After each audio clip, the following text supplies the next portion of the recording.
ప్రశాంతంగా పంపాలి.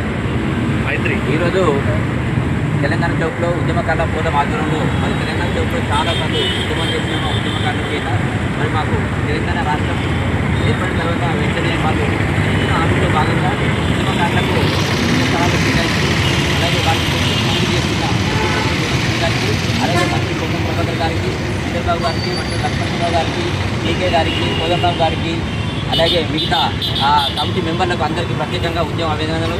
ఎందుకంటే ఉద్యమకారుల హామీలకు జీవో ఇచ్చినందుకు ప్రత్యేకంగా మేము అందరం వారికి కృతజ్ఞతలు తెలుపుతున్నాము. వెంటనే అమలు చేసి ఉద్యమకారులకు సంక్షేమం చేసి మరి అందరికీ మరి జీవన వాడగా విడుదల చేసి ప్రభుత్వాన్ని కోరుతున్నాం. ఎందుకంటే గత ప్రభుత్వాలు మన ఇంతవరకు కాబట్టి కాంగ్రెస్ ప్రభుత్వం ఖచ్చితంగా ఉద్యమకారులకు ఇస్తే మరి ఉద్యమకారులు అందరూ వైపు చెప్పి ప్రత్యేకంగా ఉద్యమకారుల అందరి తరఫున ఈ తక్షణ మొత్తం ఉద్యమకారులు వివిధ హోదాలో కలిగిన వ్యక్తులు కాబట్టి వాళ్ళందరి సమక్షంలో ఈరోజు మరి పొన్నం ప్రభాకర్ గారికి ముఖ్యమంత్రి రేవంత్ రెడ్డి గారి వాళ్ళ చిత్రపటానికి ఈరోజు అందరి సమక్షంలో పాదయాత్ర చేయడం జరిగింది. మేమందరం ఈరోజు పూర్తిగా భాగంగా ఈరోజు ఈ కార్యక్రమం నిర్వహిస్తాం.